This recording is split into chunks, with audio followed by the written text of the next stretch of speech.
So the plan was put into action. Now, I'm not going to tell you the plan. It shall be revealed as I tell the story.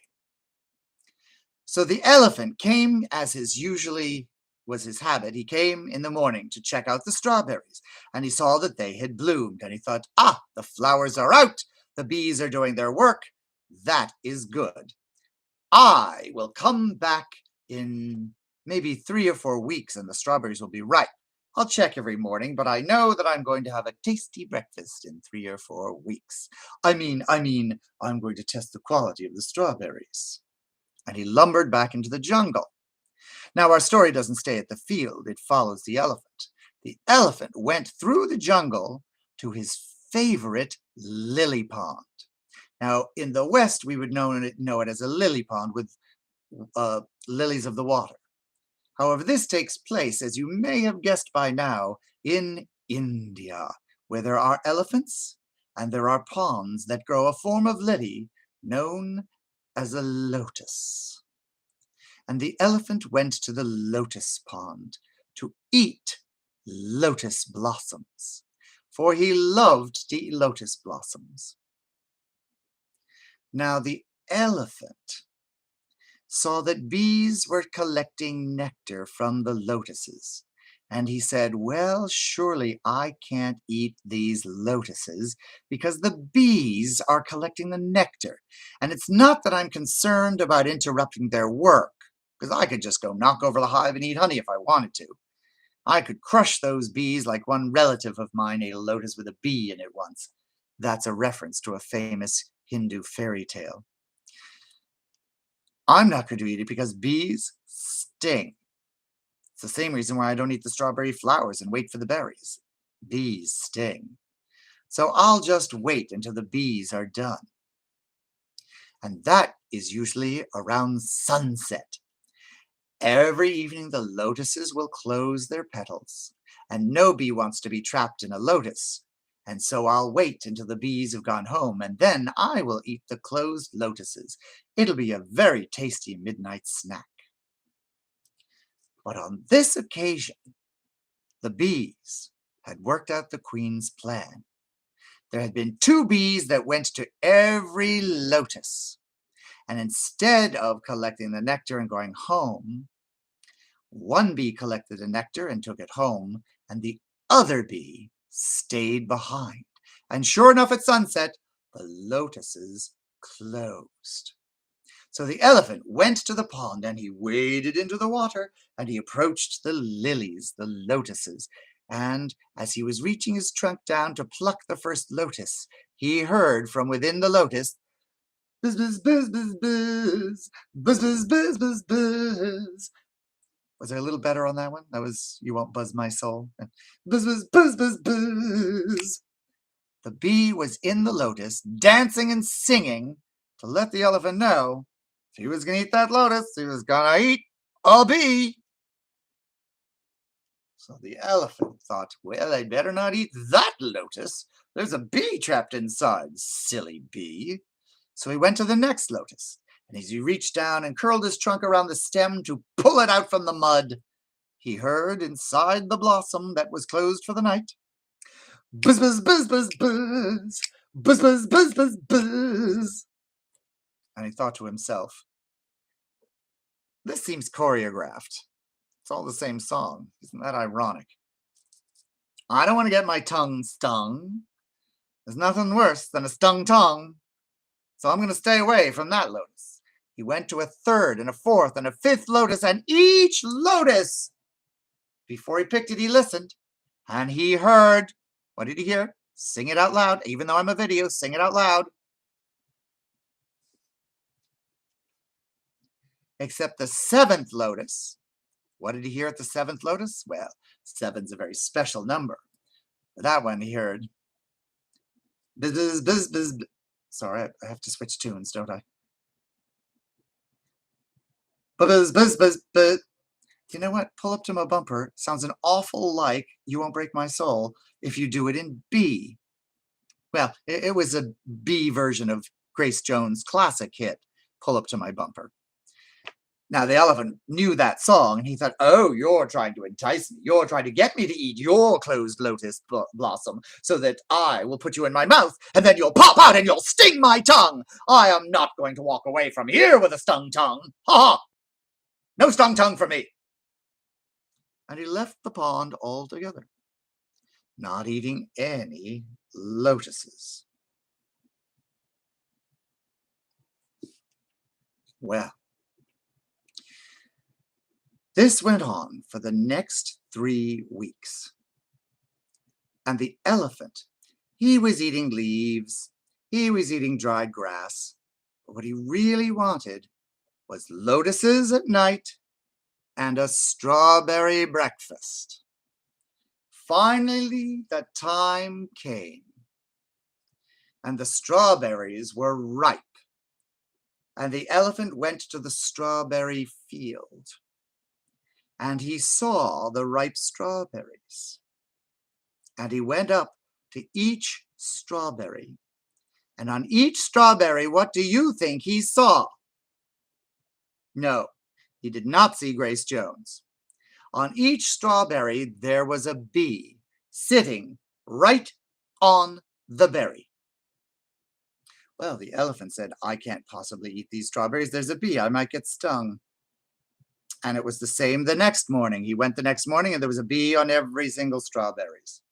Now, the elephant had had plenty of grass and leaves, but he, being that kind of elephant, had not had a lotus treat nor a strawberry in a whole season. The fourth, fifth, and sixth mornings, there were bees on every ripe strawberry, and the farmer was starting to pick the strawberries. And as soon as the farmer came into the field and bent down to pick a strawberry, the bee would alight. He would flit away back to the hive, and the farmer could pick his strawberries. The elephant was enraged. And the elephant said, "Fine, if that's the game, I am going to eat the strawberry with the bee, and I will suffer the sting because I know the secret of the bees." Do you know the secret of the bees?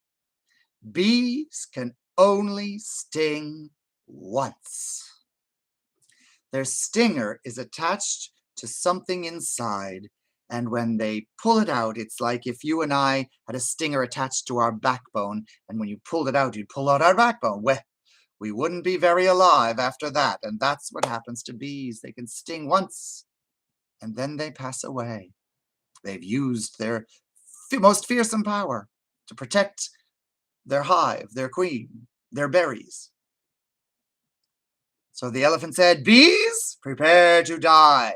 You may sting my tongue, but I will have berries." And he plucked the first strawberry, and he put it in his mouth. And what do you think happened?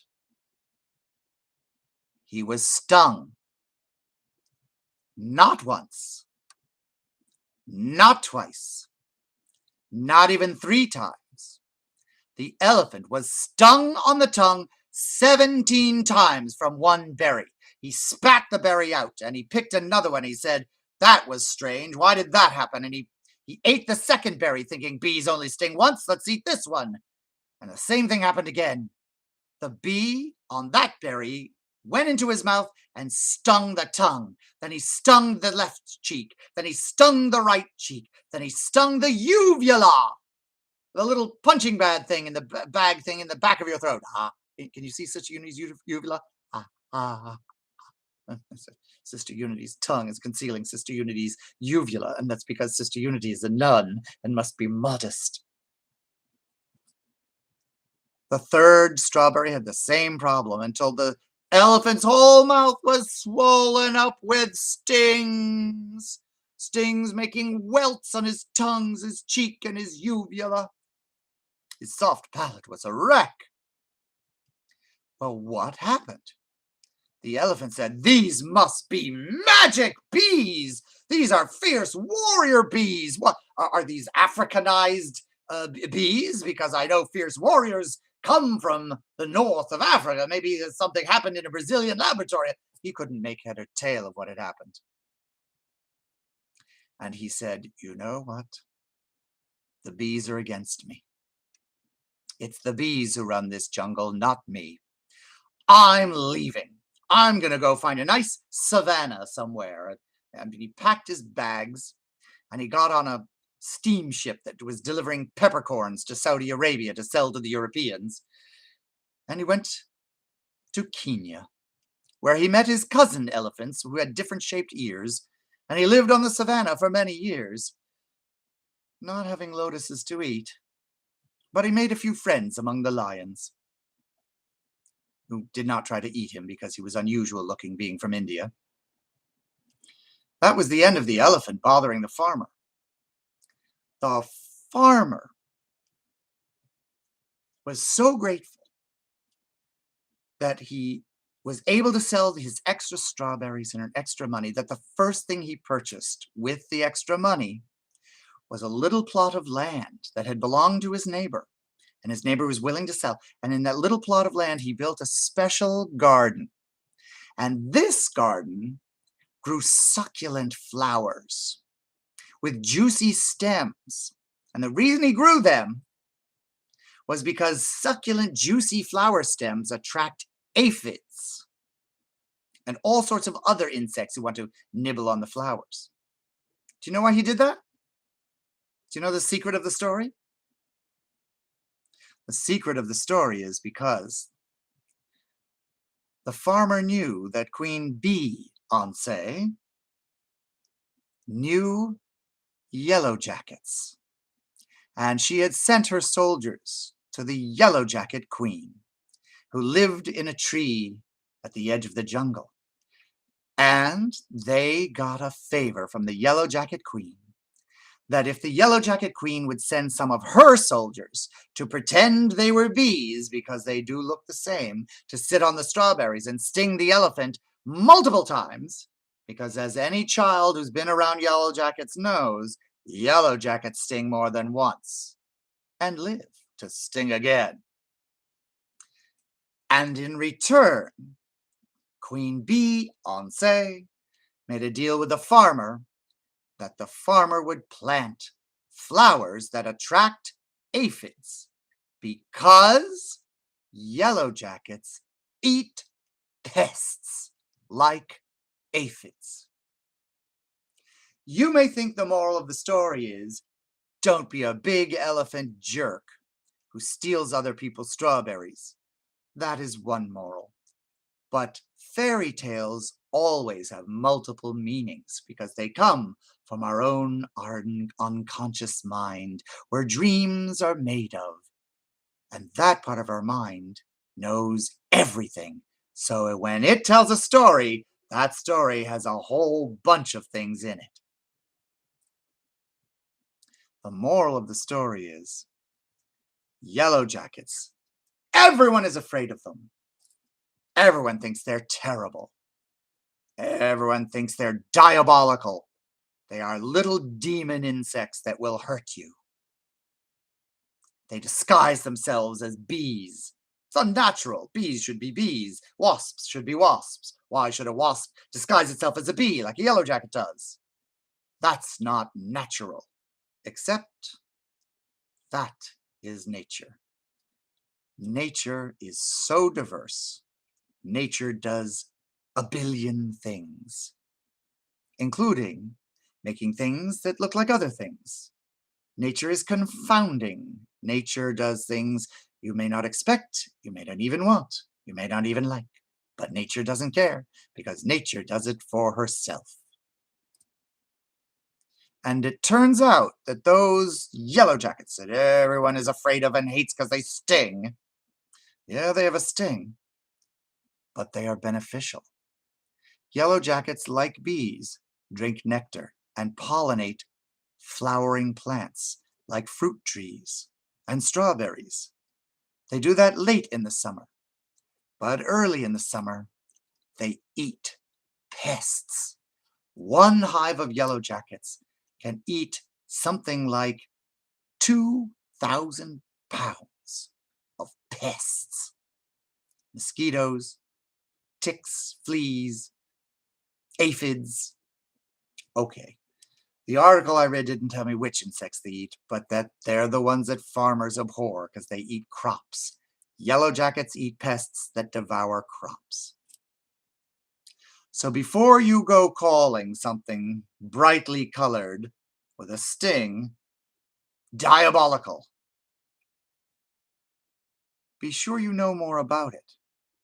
So the fact is, it's probably very beneficial because nature made it.